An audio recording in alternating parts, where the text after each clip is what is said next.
start that. All right, good afternoon. Welcome. This has been a really wonderful week of, or month, weeks, thinking about teaching, thinking about education, thinking about the possibilities that schooling offers, and also thinking a lot about the limitations and the ways that we work and push at those limitations to really think about how to best serve the young people and the children that we are very much led and inspired by in this work.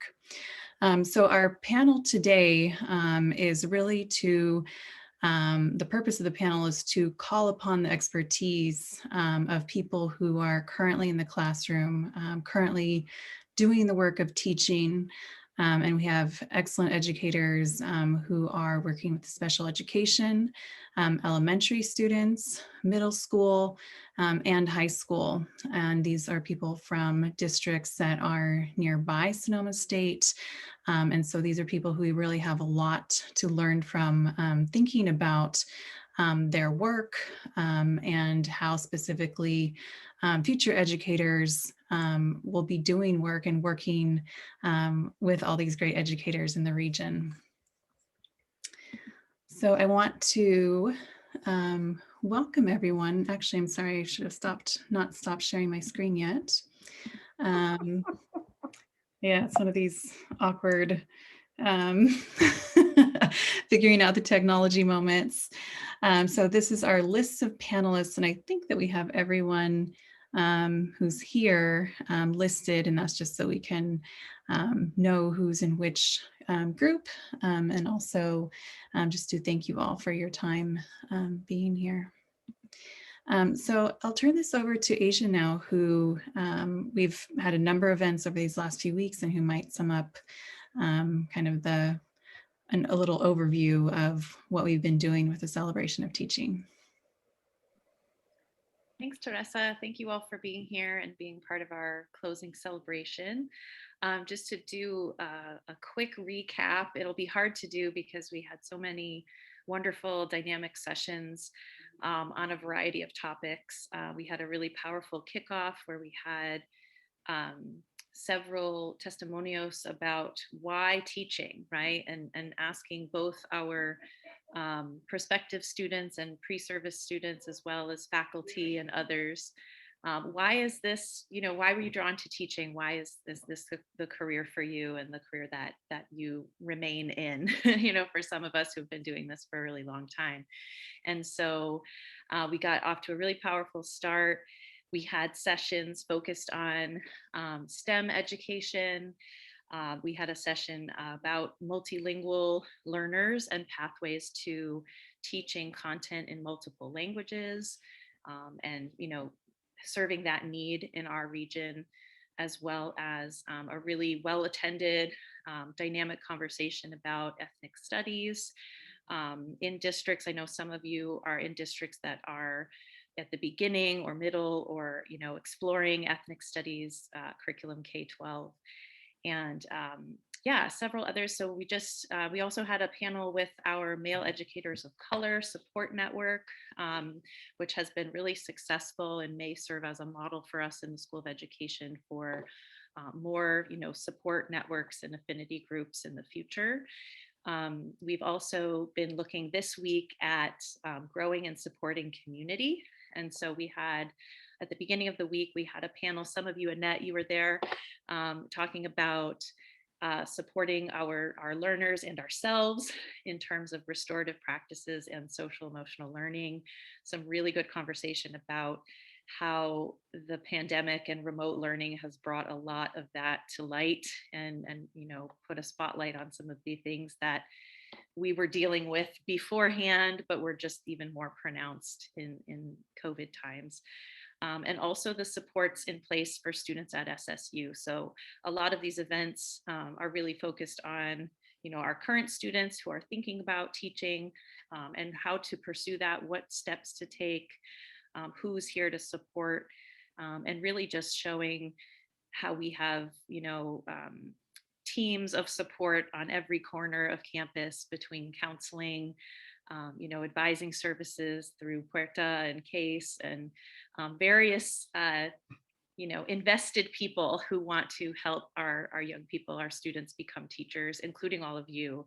And so we're really proud to say that we have such a great partnership with our local schools, with our campus partners outside of the School of Education, and just really bring it all together, and knowing, for those of you in the room who are thinking about education and still deciding and coming to these events to say, like, what is it really like, and what do I need to know, or what is it all about, or how can I make change, knowing that you have so many people behind you to go out and make those important differences that Teresa mentioned. So yeah, really great, and we're looking forward to another great session tonight.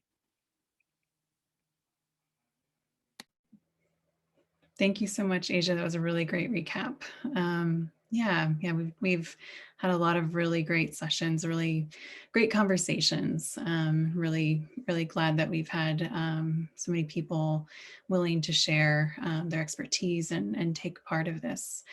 Now I would like to introduce Karen Moransky, who's joining us and who's going to speak briefly, thinking about education and what it means at Sonoma State as a whole.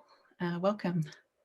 Thank you so much, Teresa and Asia and Dean Alamillo. Thank you for having me today. I really appreciate being part of this kind of closing celebration of the month-long celebration of teaching by Sonoma State's EduCorps, and it's great to be among you all who are working in K-12.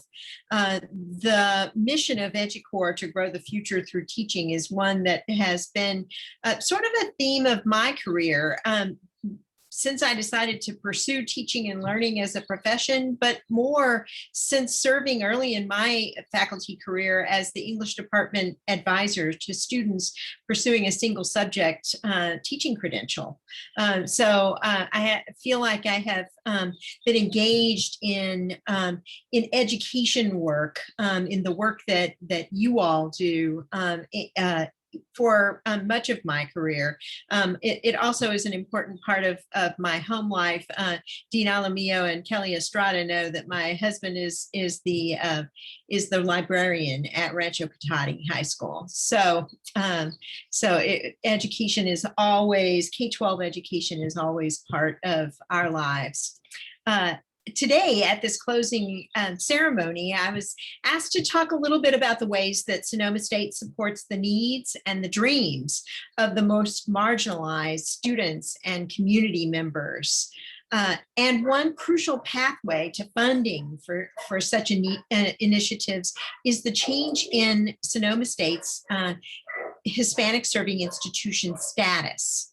This spring, we were notified by the Department of Education that we have met the threshold for the percentage of Pell students that's necessary for permanent designation as a Hispanic serving institution. We're really super proud of that. We've worked really hard to get there. We no longer have to apply for a waiver every year, and this allows us to focus more time and energy on applying for Title III and Title V grants.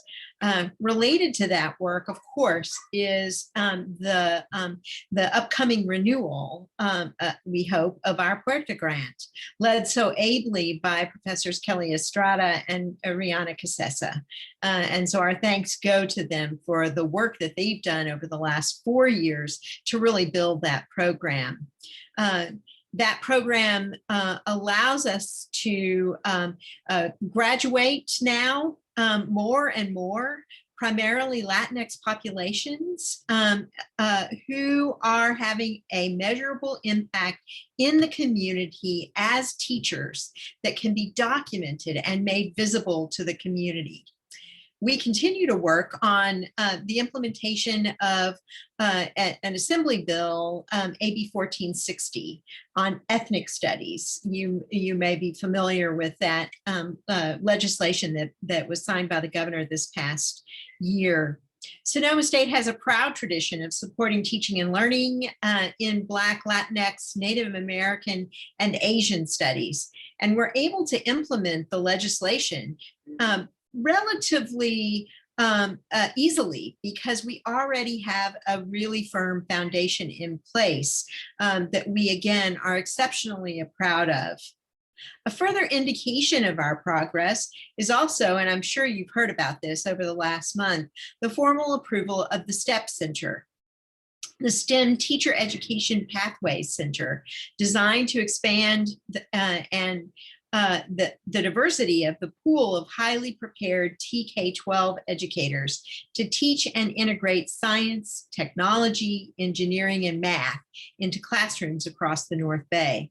These are just some of the ways that Sonoma State is working to contribute meaningfully to educating the state of California.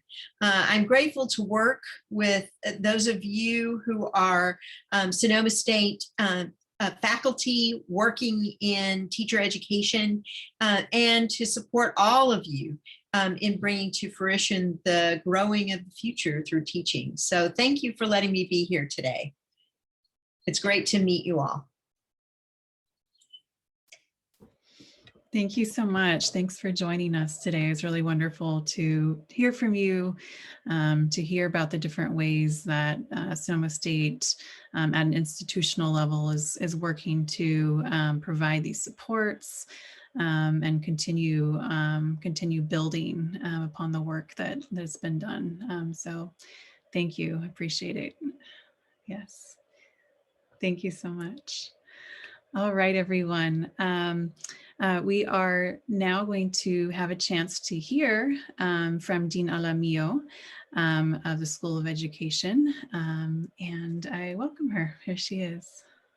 Thank you, everyone. I was really honored to be asked to speak with you all, and I'm looking at all these educators amongst this group. And I was in another meeting earlier with mentors and supervisors and faculty, and we show up, right? We show up when we know that we're building a pathway for future educators, and it's really a telling of our profession and that we are all invested in this work. So before I get into a little more, I just want to thank, obviously, there's always room. We always have to thank and appreciate those who organized the event and brought us all here together. I mean, Dr. Burial Stone, Dr. Estrada, Dr. LeDuc. Obviously, you know, we have all these educators here, teachers that took time out of your day. I'm watching someone coaching as he's on the phone. I mean, that's amazing.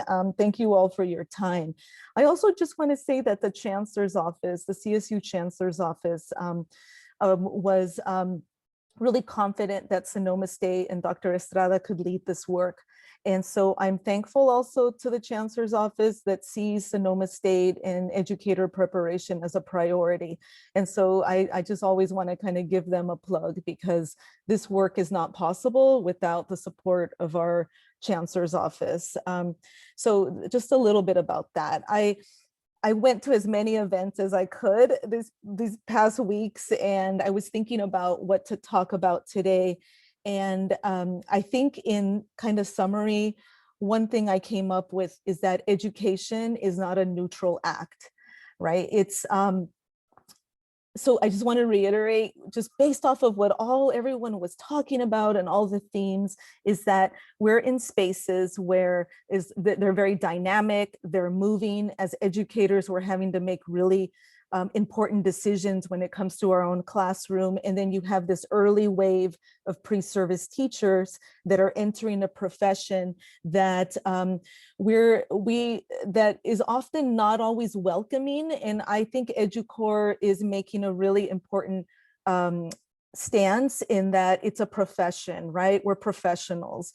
And with that, we're making decisions every day that's really changing the lives of children. So when we decided to become teachers or educators, it was not only because we wanted to make an impact on children, but we wanted to make change in spaces that are often perpetuating racism, discrimination, tracking, right? When we look at inequities in schools, we sometimes see things, and as teachers, we're like, that doesn't sit right with me, right? And as teachers, we're having to kind of question and make really important decisions, right? When we're in classrooms with children and families.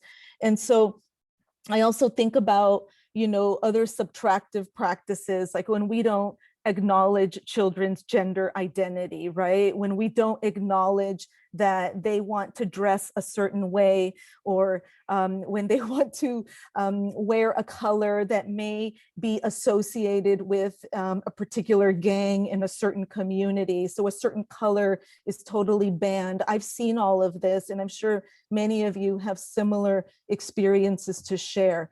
I'm always reminded of a very large district in the Central Valley that banned the use of red bandanas in schools. And I looked at the bandana, and I remember a book by Gary Soto with this character named Chorizo, and he wore a red bandana. And I thought, that's weird. Gary Soto uses a character with a red bandana. My grandfather wore a red bandana, and the children aren't allowed to wear red. And so it's really complicated, right? And these are sometimes policies that are enforced in classrooms that we need to be just really careful, right? Because some of these policies are subtractive, they're deficit, and they sometimes contradict customs and traditions in homes of our Latinx, Black students, any student, any communities of color, right?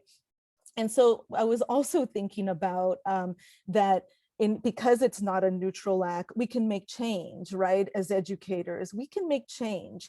And I think about classrooms where we want to see more Black male teachers, right? I mean, it's pretty much shown that if a Black child has a Black male educator in his or her classroom, the chances of them dropping out is significantly reduced. And that all has to happen in their primary years in schools. And so that concerns me, because when we look at classrooms today at the primary level, we don't often see Black males taking on those roles.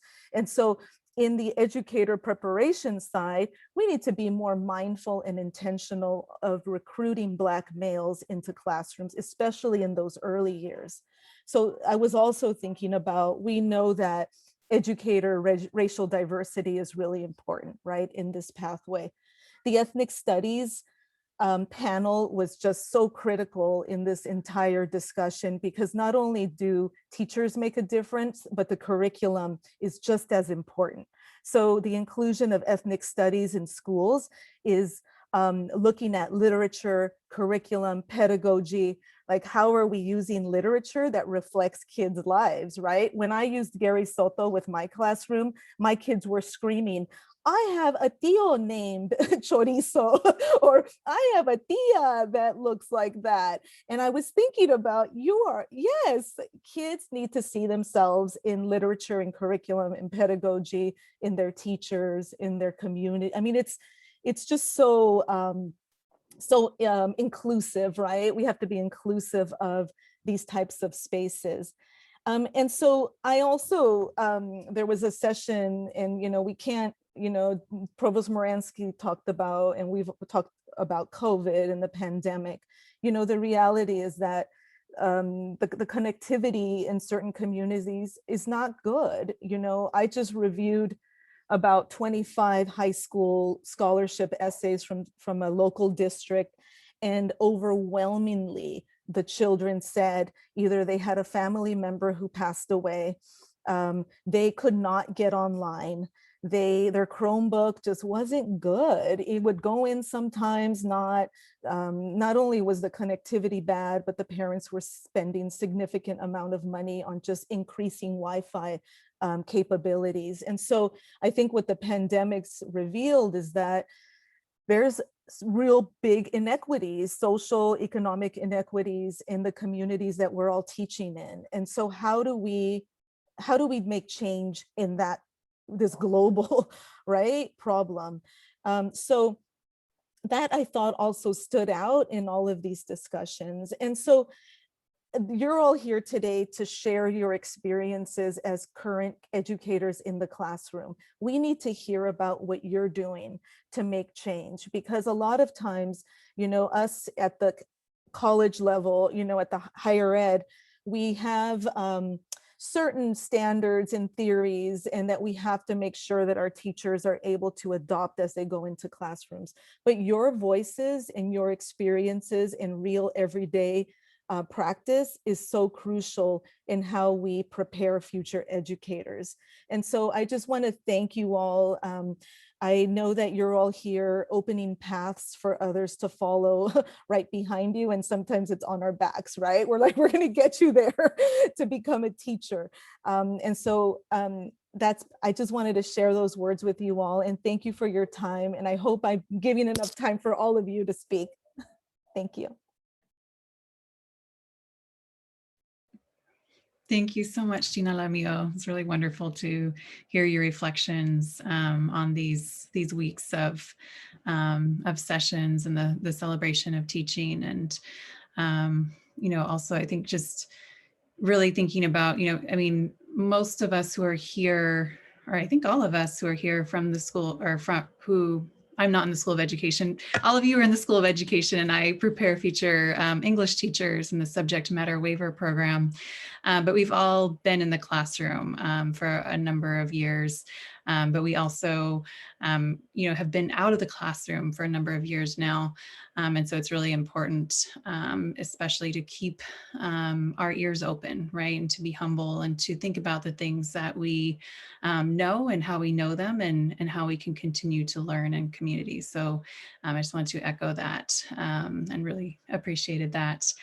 And I would like to turn now, I actually forgot earlier, but Dr. Kelly Estrada is the CSU-wide EduCore lead. And so I think it would be really, really wonderful just to hear briefly from you, Kelly, just kind of, what is the vision of EduCore, and where are we headed?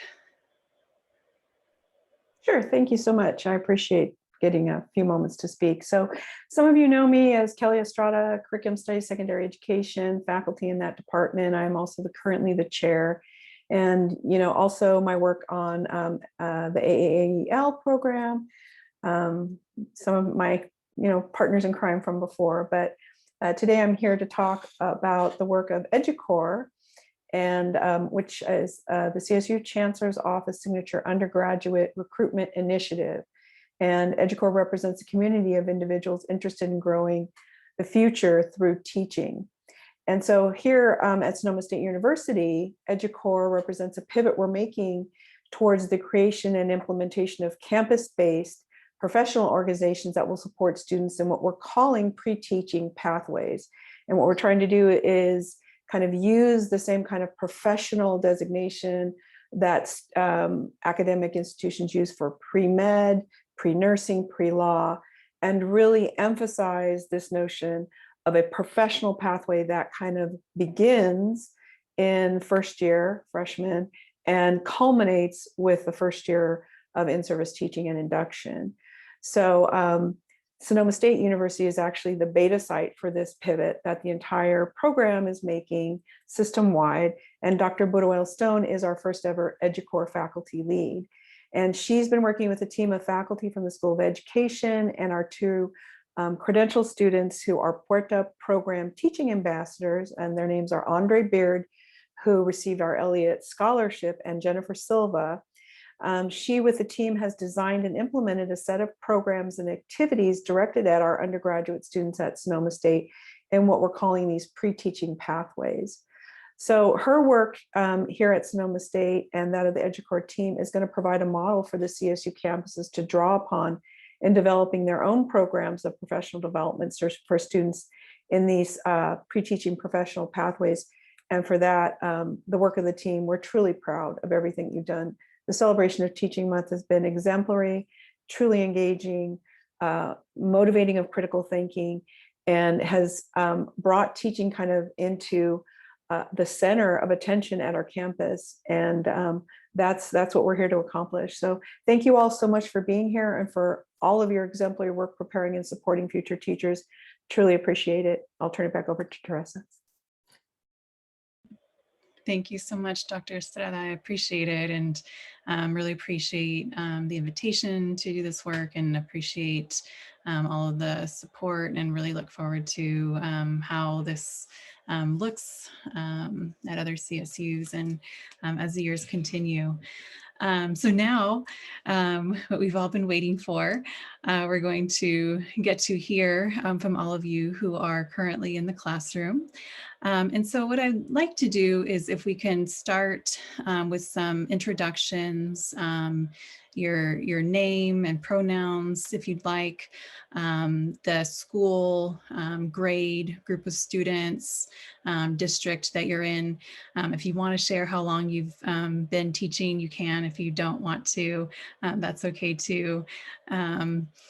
But yeah, let's start with introductions, and then we can ask some questions and really, leave a really wonderful record about, what are the ways that your work has changed over the years? What are the things you're currently facing?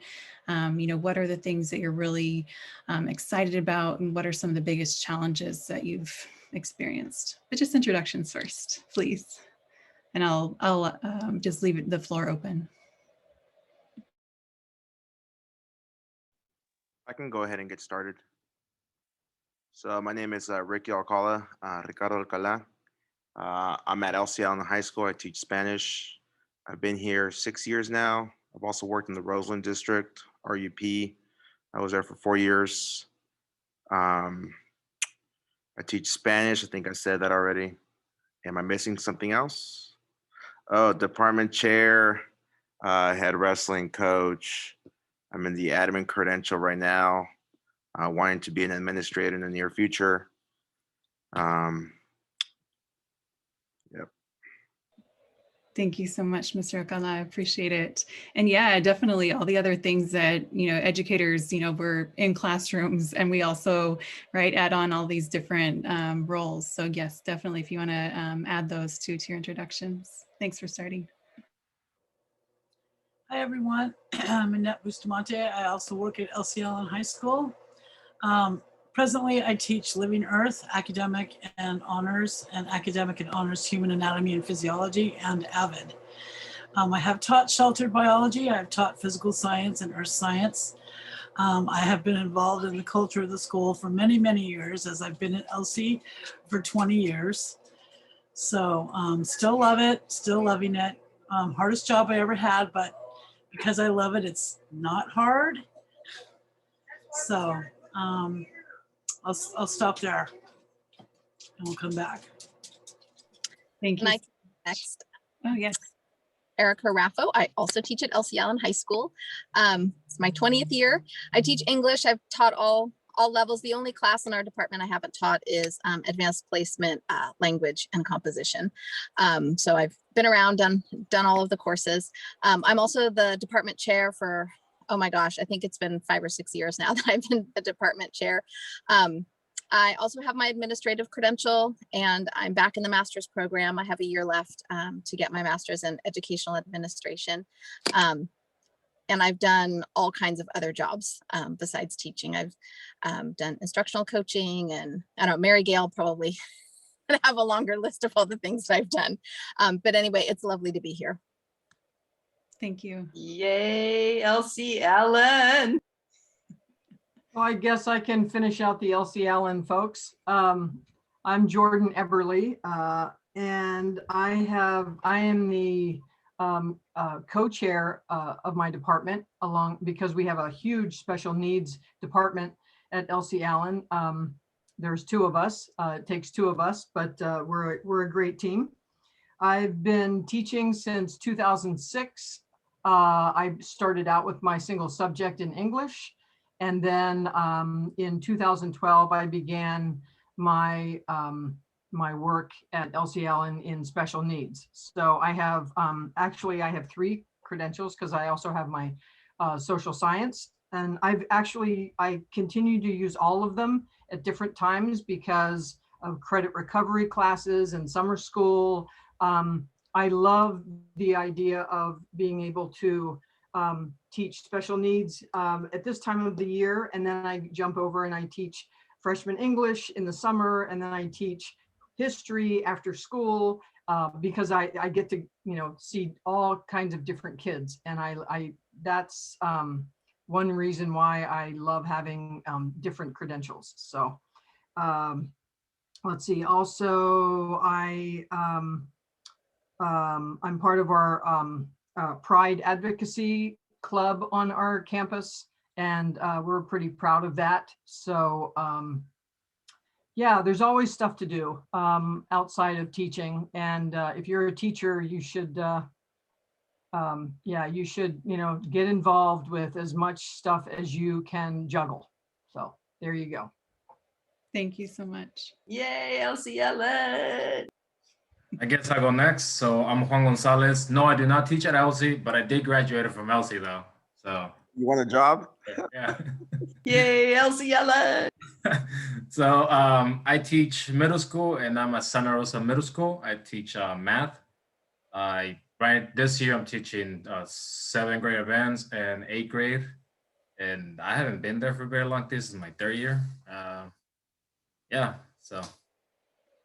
Great. Thank you. Thank you. Welcome.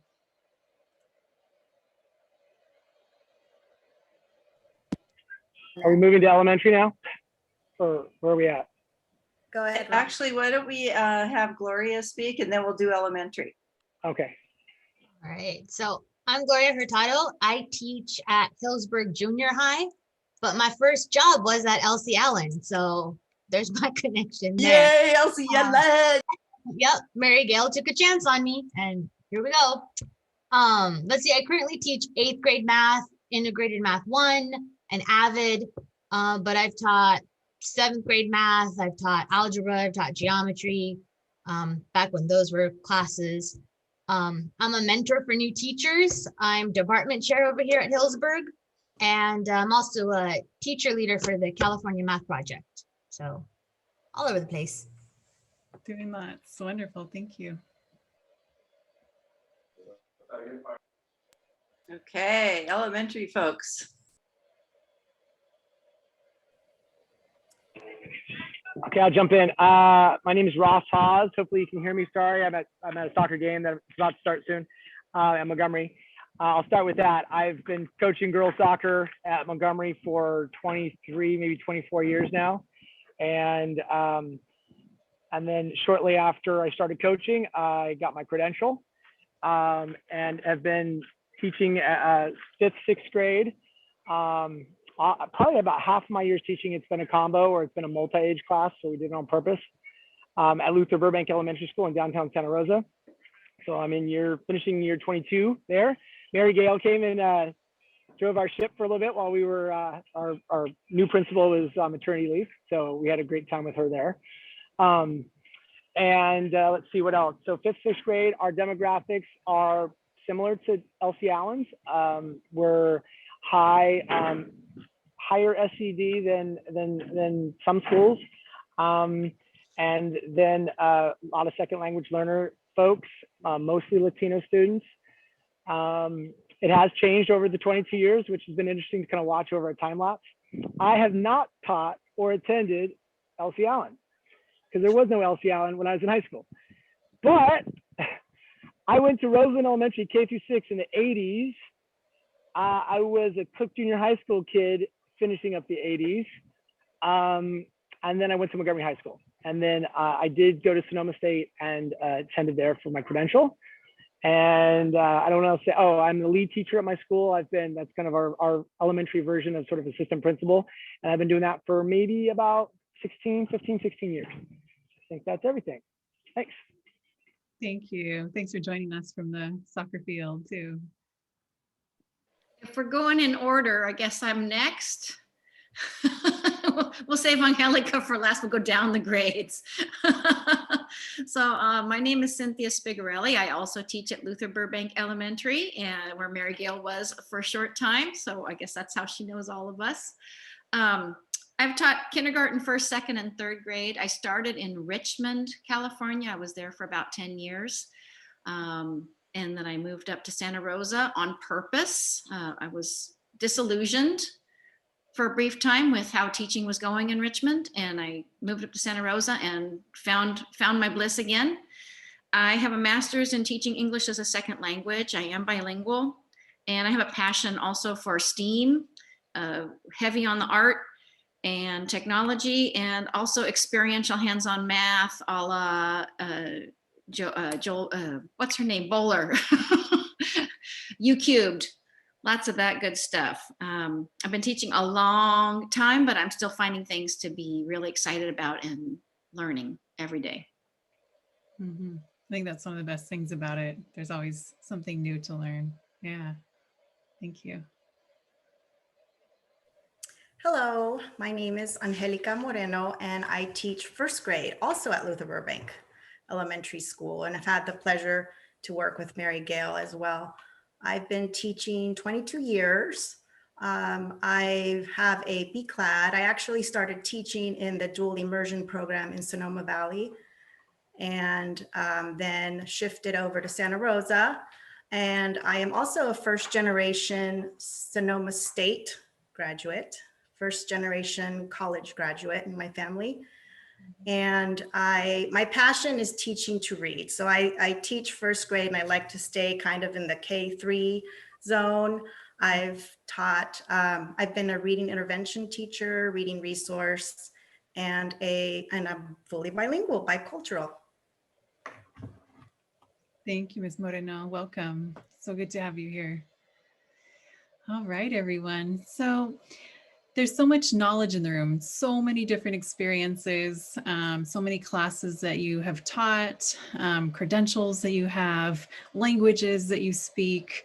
I'm kind of thinking, wow, there's so much to learn here. But I'm also thinking, what would be helpful, right, for those who are thinking about teaching, trying to make a decision.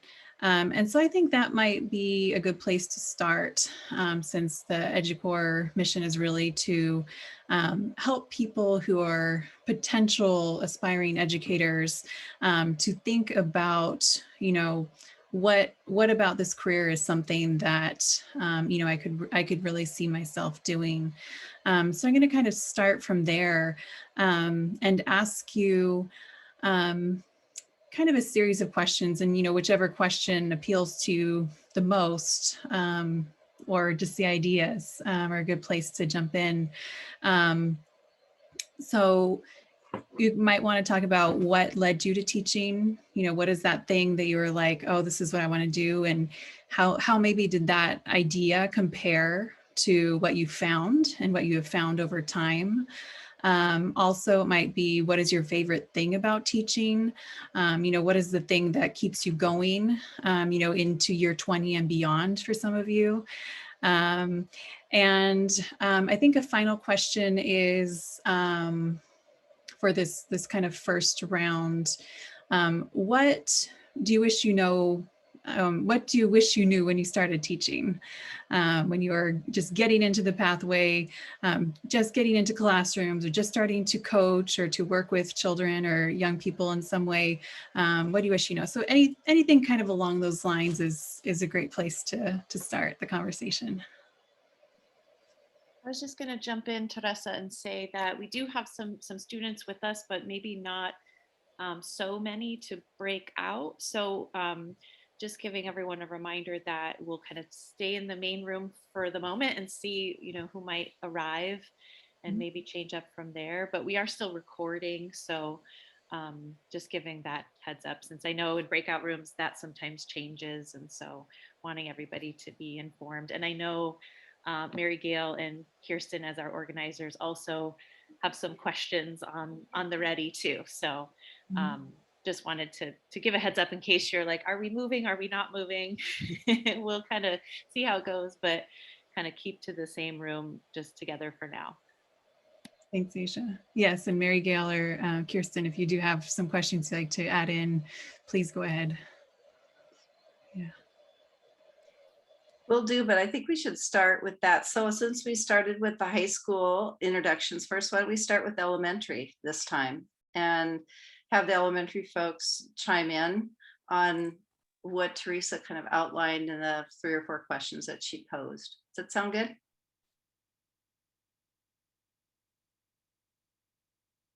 I wish I'd known how important it is to have a good team. That I was thinking of myself and my students too much, and I wasn't thinking about my relationships and my learning with my team members in the beginning. And now I see working at Luther Burbank has really strengthened me as a team member, and it's made me a better teacher because I can learn from others in my profession. And you know what he says, you're never done if you care. If my words of wisdom, I'm gonna be super brief. My words of wisdom is if you care about kids, and hopefully if you don't care about kids, you're not in the teaching program. If you care about kids, you're going to reflect and improve every day. For me, that's it. It's the reflection and caring about learning what you need to learn. It's an ongoing thing. And with that, I'm done. Thanks so much. That's really great. And I also really appreciate the emphasis on team, right? It's so important in education. Thank you. I was just thinking about what the others have said, and I think that for me, no amount of pedagogy, books, philosophies is the same as getting in there and experiencing it with the children, because things will come up that you have not been, that you have not read about.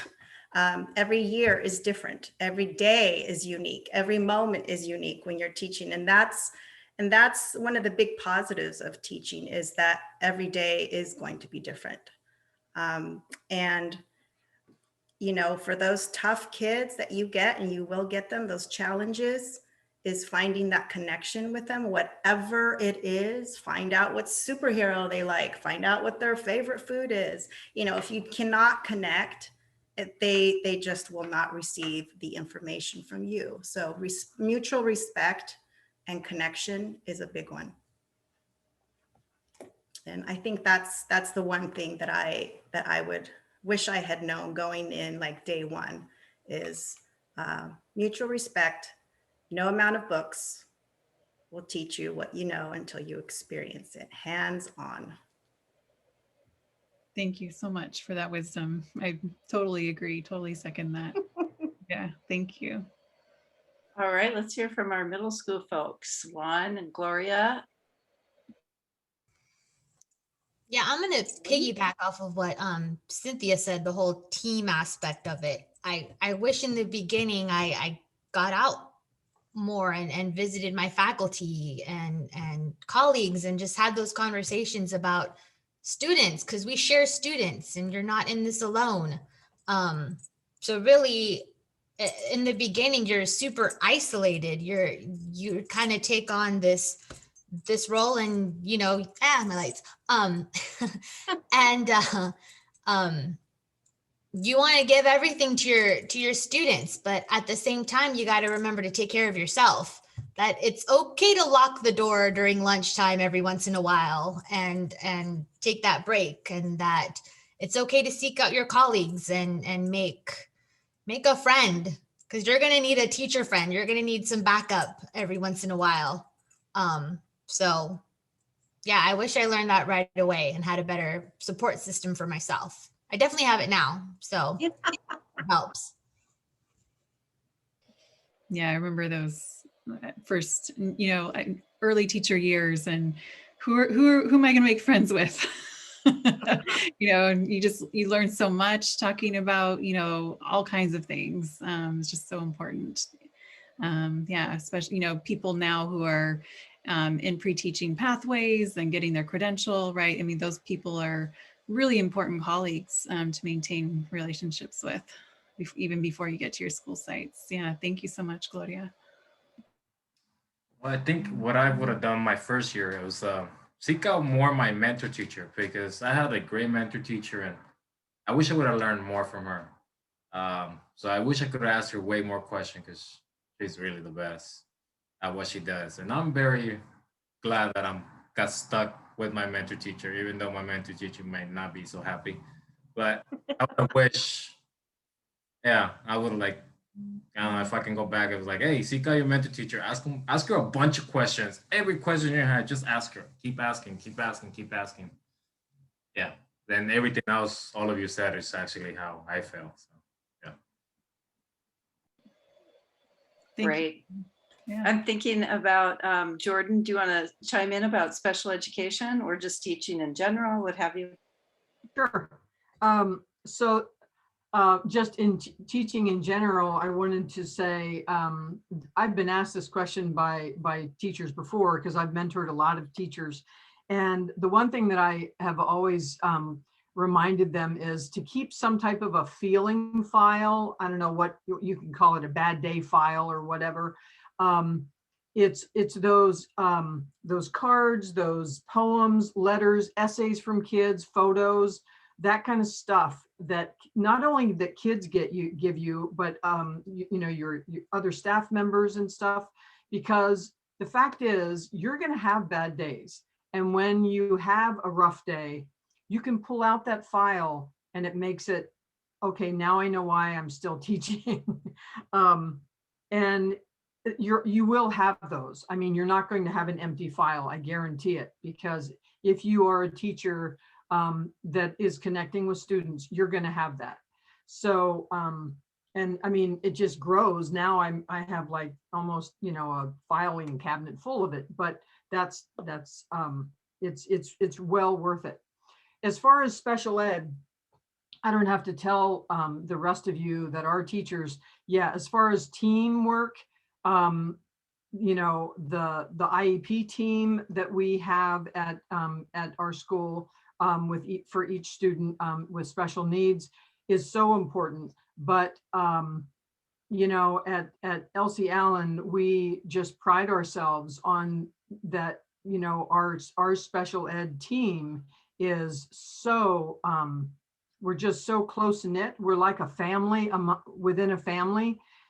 We take care of each other. We support each other. We have each other's backs in meetings, if we need to substitute for each other, all that. And right now, especially this last year, we have really supported each other. So, look to your department, look to your staff, go out and have happy hours, when you can with your fellow teachers, because you learn stuff in happy hours that you don't learn in staff meetings. So, I can't remember who it was that said it, but I don't think we can say it enough. And that is to take care of yourself, because as I think it was Ross that said, at the beginning, you really, really, really want to, be there and do all that stuff, but pace yourself, because we don't want you to burn out.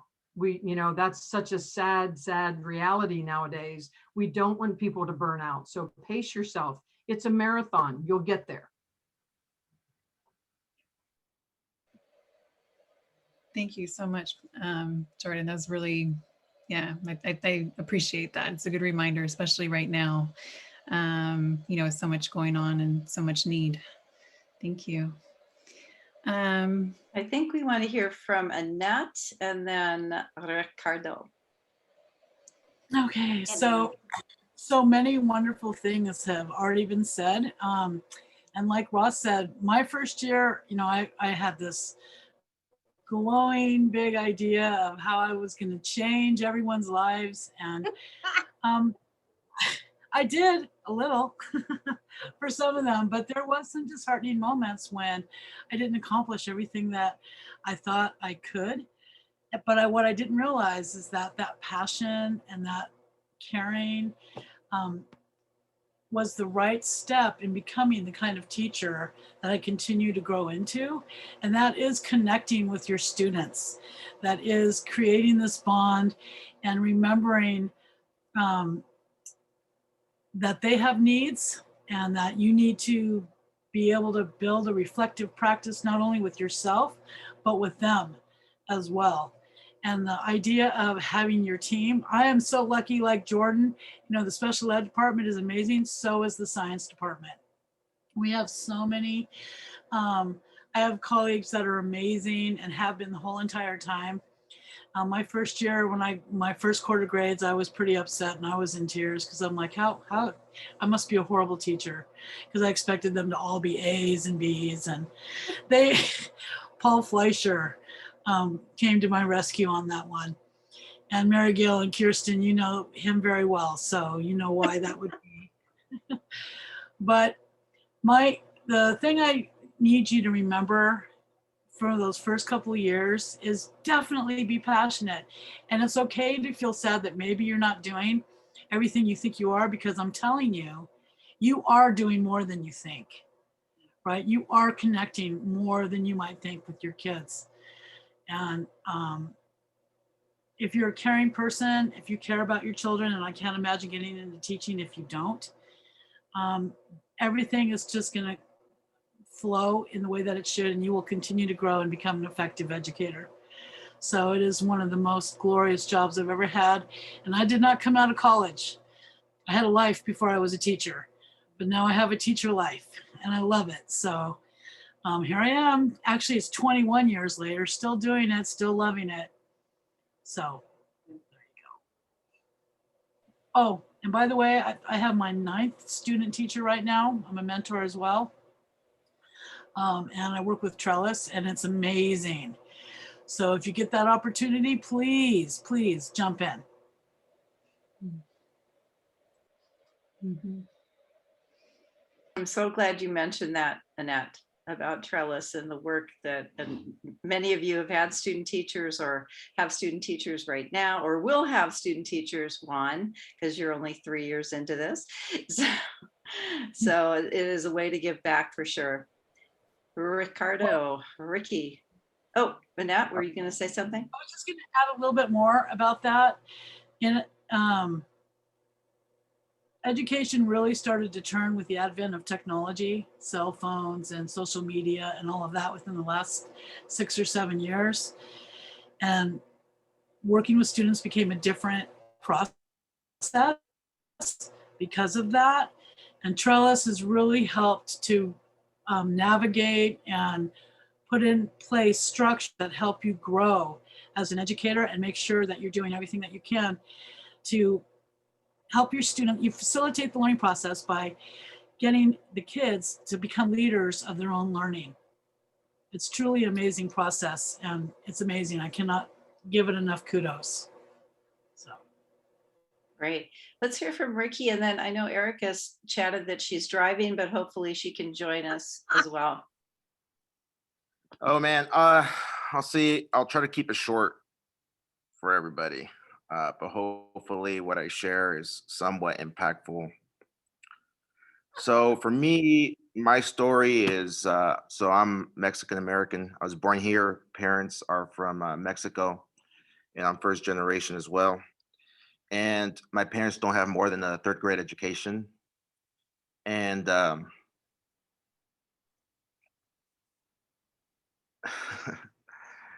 so for me, I'm part of I guess the marginalized group of students that a lot of you guys will have in your classroom. And they always get, for some reason, I always get emotional when I talk about it, but Okay. Of course you do. This is your life. This is your story. So for me, it was teachers that believed in me and encouraged me, that kind of guided me and mentored me, and it took a community of people that helped to get me where I am today. And so I guess my advice to new teachers starting would be to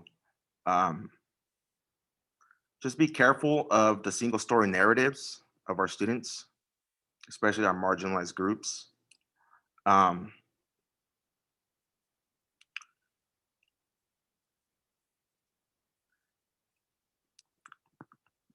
to get to know your students individually and the stories that they have, and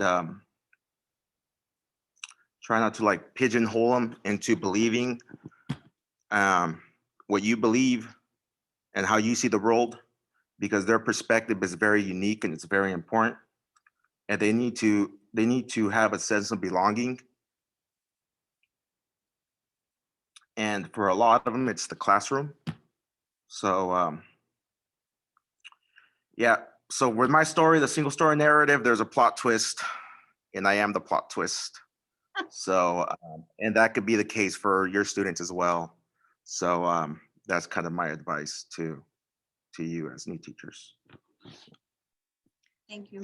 Can I, he just made me think of something that's apropos of this year and this year of COVID and doing the Zoom and being inside our students' houses. And it's in a strange, weird way, we know our students better than ever because of it. We know their little sisters who are trying to photobomb their Zoom meetings. And we know mom who's wandering around the background trying to get ready for work. And I just want to appreciate for a moment that there was a blessing to this, and hopefully it can remind us to do what Ricardo was saying, and know our students' stories and connect with them and their families. Well, and they saw into our homes too. I mean, some of us, we were teaching from home, and I'll tell you what, holding up a little whiteboard and then just they're seeing that they're at your house. You're never going to invite your, little kids over to your house, obviously. So, but they got to see into your world. You know how excited they get when they see you at a store and then you hear your name whispered from another aisle and you're like, it's like, they don't think you live outside the school.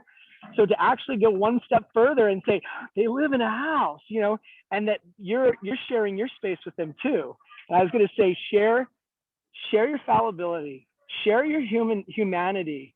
We are not this thing. It's easy to be this thing. They all look to one person. When they realize that you're like them and that you have a tough day too, teachers are people too. But when they realize that, again, that team, you guys are a team, but it's huge. I was going to say one thing earlier about the technology, and I'm going to get out on that, is that remember, there is a lot of technology this year, and there's been an increase in technology. And I have a lot of it in my room, and I feel confident using my technology. I like having the opportunity to use it, but I don't overly use it. I've never seen a kid that's come back to visit our computer lab. They've never come back to visit the Chromebook part. I'm telling you, do not, just like you shouldn't overpack it, children, or I don't think you should use packets, but you shouldn't over Chromebookize them or technology them. You need to, if it's a tool, great, but it is not this, be careful. We are in this I can't wait for us to pull back from this new experience of overly attacking them to death. That is not filling their souls and not allowing them to explore the humanity side of what we want all the best parts of them and us and our community to be. So just always modulate yourself with how great tech's great to a point. Use it as a tool. But again, the human beings and the relationships are what help tap into how do you get them to, again, have ownership of their experience. And as Mr. Alcala said, how do you get them to build from that in their own way? And the Chromebooks aren't the end all. All right, I'm out. So thank you, Ricky, for opening your heart to us. Yep, you are an emotional guy, we just love it. I love it. Oh, I come off as a tough guy, but I'm actually, people that know me know that I'm a big softie. So. Oh, we know. That's what's good. That's good for the rest of us to see. What a good wrestling coach. Absolutely. Yeah. Wrestling coach. Absolutely. Erica, are you able to join in now? Erica, yes, can you speak? I press the right buttons to unmute myself. Yes, I can. So I just I want to reiterate what a lot of people have said about finding your community of other educators. I was really lucky. One of my mentor teachers told me as I entered the my student teaching program, she said, "This is where you're going to meet your best friends." And I thought, I'm 27. I already have friends. I'm not going to make new friends here. I'm getting my teaching credential. I'm all about the kids. Yeah. So those people that I was in the teaching credential program with are my best friends. She was right. No joke. We all started teaching together. We are still friends today. In fact, I'm getting ready to text one of them because I have a question to ask her.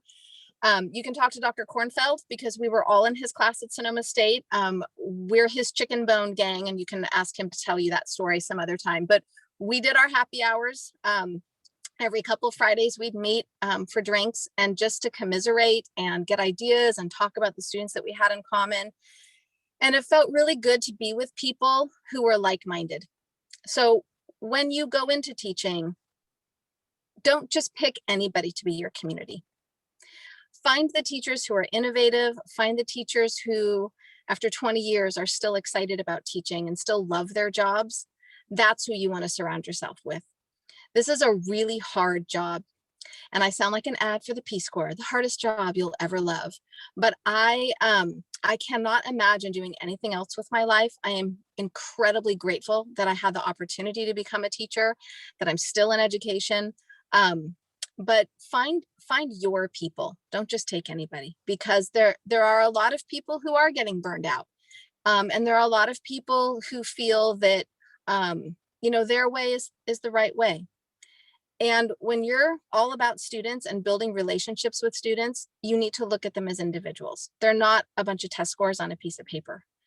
They're individuals. And if you start making assumptions about them, particularly if they're not from your same cultural background, you're going to wind up in a mess. And it's not going to be good for you or the students. And that's, nobody wants that. So find the people who are positive, find the people who believe that no matter who the kid is, that they have potential. They're children. Don't hang out with the people who call them those kids or those kinds of kids, or say things like that. Anybody who talks about those kids, that's who you want to stay away from. And the other thing I do also want to echo about taking care of yourself, because this can be a really draining job really quickly. You don't have to say yes to everything. When Mary Gail used to ask me to do things, I figured out pretty quickly that I wanted to say yes every time. I really did. But I also realized that if I said no and suggested someone else who might actually be really good at doing that, that was a really great way to say no to somebody, because it left me feeling a lot less guilty. Because like many of us, I think I'm a people pleaser. I think education draws those of us who really want to give. But if you have to say no, offer a suggestion. And if you're walking into your principal's office, like I did about 1,000 million times, if there's a problem, see if you can find a solution and suggest that. Don't just walk in and complain. Have a potential solution, because you're smart people. Teachers are really smart, clever, creative people. And there was one more thing I was going to say, and I can't remember what back to what Ricky was talking about. You do have an opportunity to make a difference for a kid every single moment of every single day. It is a heavy, heavy burden when you realize how much of a difference you could make. If Ricky's teachers did not pay attention to him and his dreams and his potential, he would not be here with us. And so it is incredibly important to realize the potential impact that even, a flip comment could have on a student. And so what we think of as a joke or, just a little bit of sarcasm, a kid might not understand and might not take it that way. So just remember to be honorable in all of your dealings with kids. And I have a file like Jordan's, and I participate in filling up other teachers' files, because one of the things I do as an English teacher is teach students how to write thank you notes and teach them to find ways to express their gratitude. It helps when they're struggling to say goodbye at the end of a school year and they're tough high school kids who don't actually want to show any emotion. We've gotten some pretty hilarious ones over the years, but also mostly really incredibly heartfelt ones. Not just to me, but to lots of staff, lots of coaches, parents. And so don't forget the potential impact you could have. You might not know what it is until years later, and you might not ever find out. And you have to be okay with sort of putting your good stuff out there and letting it go. But I had an experience my second year of teaching. I followed the advice of one of my mentors. I waited until a kid did something really great in my class, and then I called home. And his mom said I was the first teacher that had ever called home to say something nice about her son. And she said she wasn't going to tell him which teacher it was. She was just going to tell him that somebody caught him being really good. Years pass, years. And I see the kid at a taqueria. He recognizes me. And the first thing he said to me, besides, "Are you Ms. Raffo?" He said, "I know it was you who called home." And that's when he was in 10th grade. Had no idea that he even remembered that I had done that. So don't forget, you can have an impact. You just might not see it. You might not know about it. So always be really honorable in how you're treating kids and dealing with kids. Okay, now I'm done. It's fine. Thank you so much. So much wisdom, Ms. Raffo. So many important things that, we learn over the years, and, how to choose our teacher friends, and how to make those positive phone calls home, and so many important things. Yeah, he really took me back on a lot of the things he said. Yeah, thank you. I appreciate it. Did we hear from everyone on this first question? I think so. Okay, good. So I'm wondering, Mary Gail, if you'd like to direct a question that could be kind of closing thoughts, because we're getting close on time. Maybe a final thought that you'd like. Oh my gosh, Kirsten, what do you think? What do you think we should have these characters wrap it up by talking about? We had put some questions together about positives and challenges in education. We did a question about what have you learned about yourself as an educator? What do you think? Well, I always looked at, there was one time I wanted to stop teaching. I taught 7 years, and I love teaching, but I couldn't figure out why I did not want to continue. And I also have a business degree, but I have no patience with adults in business. I'm sorry. So, and that's when I started seeing what it was that drew me to teaching. And I've continued since. I mean, I have been in education more than 40 years. Anyway, it's scary. And, but anyway, I think what keeps you going when you're down? What keeps you going? I know you have your connections. I learned something about me it was politics. I realized I couldn't stand the politics, and I learned how to continue teaching without getting involved in politics. And so my motto always was stay with the positive people. I hung around all the positive people. I was an immigrant too, and I remember, teaching English with a funny accent. I heard that a lot. So is there anything that if you had wanted, you think down the road that you might, like Ricardo, you're going to be an administrator, but you told me you're not going to do it yet. You're not ready yet. You want to be with your kids, right? So maybe we should just open it up to parting thoughts, since Yes. we only have a few. How much time do we have? Till 5:30. 5:30. Oh, we have 10 minutes. Wow. So that'll be challenging for us. Everybody gets a minute. Woo. And maybe we should start with Erica, because she was the last one. So we'll go backwards again. So Erica. Parting words. First of all, Kirsten, it is so wonderful to see your face. Kirsten was my mentor like for years. If it wasn't for Kirsten, I would not have found Elsie Allen. I would not have been, I owe Kirsten a lot. So yeah, find the positive people, hang out with them. That's where you're going to learn, and figure out what you stand for and stand for that. And don't bother with the politics. Don't bother with the negative people. Just smile and walk on. All right. Annette, and then Ricky. Find my mute button. It's okay to make mistakes. Okay. And actually modeling that for your kids is super important, because that's truly how you learn. So take it seriously, but don't take it seriously, if that makes any sense at all. Okay. So jump in, get involved. It'll be the best ride of your life.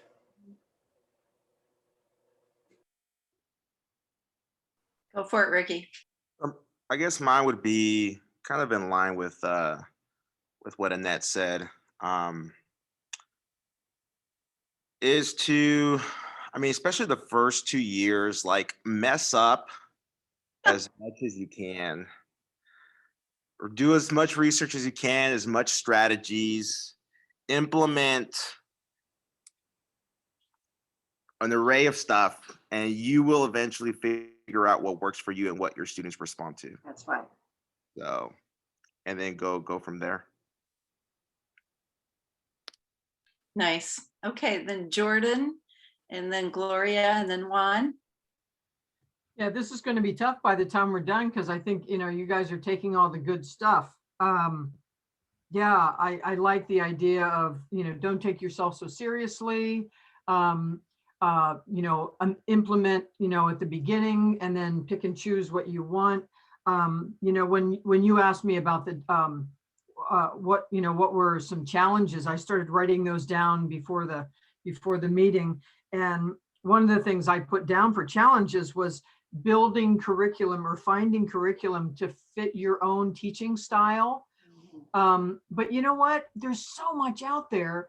You'll find it. Just, pick and choose, and, just try new stuff. Kids love positivity and passion. They will respond to that. So just jump in, have fun with your kids, but respect your kids as well.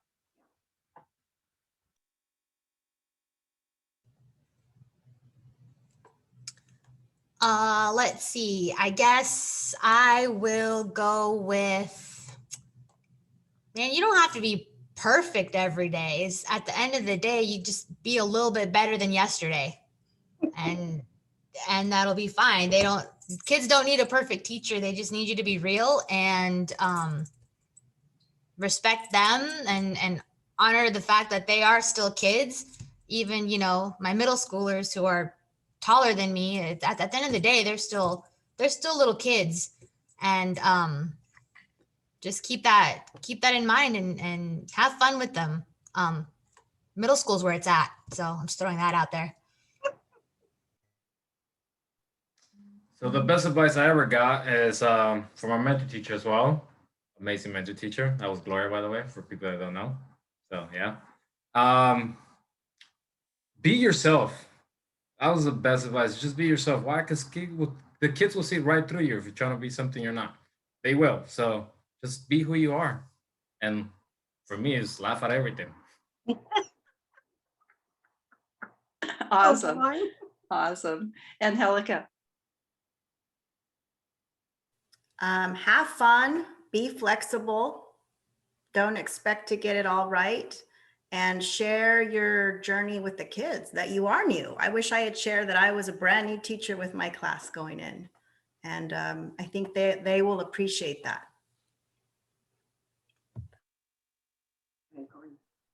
Cynthia? All right, we're leaving Ross for last, huh? Well, I appreciate that everybody's going to hit a hard spot in their career, and I know we hit it for various reasons.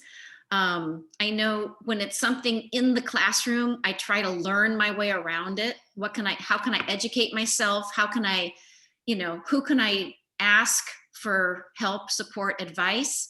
And sometimes the frustrating thing comes from outside the classroom. I mean, admin, sorry, Mary Gail, not you, of course, but maybe too many expectations. They keep piling the expectations on. And as Dennis Carrera would say, he said, if they put one in the inbox, you got to put one in the outbox.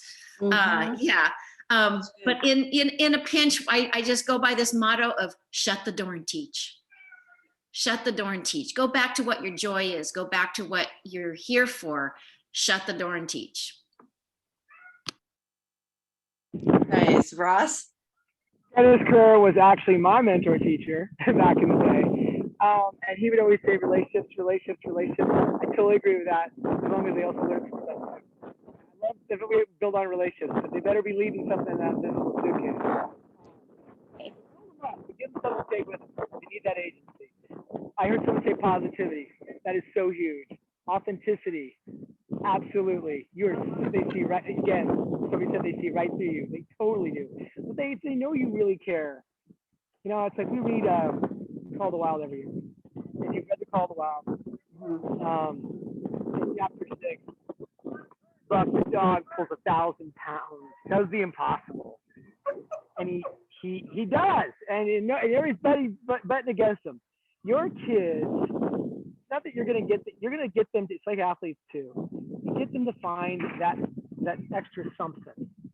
Not because there's a prize and not because you're making them do something, but because they want to. Because they found something else in who they are, and you can tell them about it. You help them discover it and believe in that. That is that huge reward. Share those stories with your coworkers, because we've heard team a lot. And you know, as a 6th grade teacher, I will attest. I get to see the fruits of all my coworkers' labors, from kindergarten to Moreno, going on to Spigs, okay, all the way up. They didn't just show up like that. They showed up amazing because they collected something and they built something along the way with all these great people. Get to know your coworkers, the positivity and camaraderie. Stay away from the negativity. We've got 800 and something teachers in my district. We've got some negative ones. Love them, but at the same time, everybody's going through what they're going through. But I'll tell you what, tap into those people and make you smile every day and make you want to learn from them, share what you know. And then again, keep in touch with these kids. When you see a kid that I have a former 5th grader as a cop in Santa Rosa now. Okay, he stopped by his black and white to talk to me. Building community when they leave. This isn't a singular, like, linear process. We're building these hoops that spin. You're rolling hula hoops out into infinity, and you're making your community better, hopefully more equitable and supportive. And you know, hear their stories. That's the best. Ricardo's stories. Shoot, you know, you all got glassy-eyed because he's part of our community, and you hear that success, and you know that there's so many more. So that's what you're being a part of. But you can only tap into that if you are tapped into the right things that make you be the best version of the teacher that is amongst your kids, not in front of your kids. Anyway, I'm going to say thank you to Mary Gail, because in the short time you were there, you inspired me, you know, and it's like, you know, it's not you got inspired by one person in your career. There's so many people along the way. And keep finding inspirations like a shower, dang it. You got to take a shower every day. The inspiration wears off just like yesterday's shower. Keep finding it and then teach kids to build it amongst themselves. Oh, let's talk about coming. I got to go. All right, I'm done. Okay. All right. So we're taking showers every day. All right. Hope he takes a shower. Oh my goodness, there's so much wisdom in this room. Really appreciate all of you sharing your experiences and, you know, all the things you've learned along the way, the ways that, you know, sometimes we become those plot twists, you know, in the single stories that, you know, we can help our students unlearn, right? We can help our students unlearn those single stories that come from so many different directions, right? From so many different places. In our classrooms, we can make space for all of our multiplicities, for all of the wonderful things that our students have, all the different ways that they want to express who they are, all of their different dreams, all of their different ideas about who they are and who they want to become. Really make space for thinking about that. So I appreciate very much everything that you shared today. I also want to make sure to thank Mary Gail and Kirsten for inviting you all and for these wonderful longstanding relationships that they have held with all of you, and all the wonderful mentoring and guidance that they have provided to so many teachers in the area. And, you know, you just really hear that in these conversations and in the asides and in the different ways, you know, you've all spoke so fondly of them. So thank you both very much for all of your long work in education as well. And I'd also like to say thank you to Asia Leduc, as she and I have worked together to put on this celebration of teaching, and really just appreciate her insights and flexibility and knowledges and all the things that she's brought to this. So thank you so much, Asia. Can I say one thing? Mhm. I just want to thank all of you because I've had most of you at Sonoma State, or I've had you, I was your supervisor or whatever, and you have taught me about teaching more than you can ever think. And this is my last semester at Sonoma State. I finally told them no more. So I have to find out what the heck to do, but I will figure it out. I find Thank that you. hard to believe, Kirsten. All right. Thank But you good for all. you. Thank you all for the joy that you brought to this session today, your heart and your joy. I loved it. You guys are the best. I The just I want to best. respect you so. thank you also to Teresa as our EduCore lead Yeah. for really envisioning this whole month and all of these sessions Wow. and recruiting students to attend. Ku led one of our panels. Like, it was really such a team effort and such a pleasure to work with everyone. She's not here, but Poonam Rani did so much heavy lifting with the registration links and getting all of this, as we talked about tech world, getting us all to work and have the right links and codes and all of that. And so I just want to thank everyone, and particularly Teresa as our team lead. Thank you for all that you put into this wonderful month. Okay. Thank you. Thank you. Appreciate it, and definitely appreciate everyone, because it was so much a team effort. So thank you. And I wish you all a really good rest of your evening, good rest of your week. I know we're getting close to that end of school year time. You can just see summer right there ahead of you. So enjoy. Yeah. All right. Okay. Take care, everyone. Bye-bye. Thank you, everybody. Thank you, Kirsten. Bye, everybody. Thank you again so much. Such words of wisdom.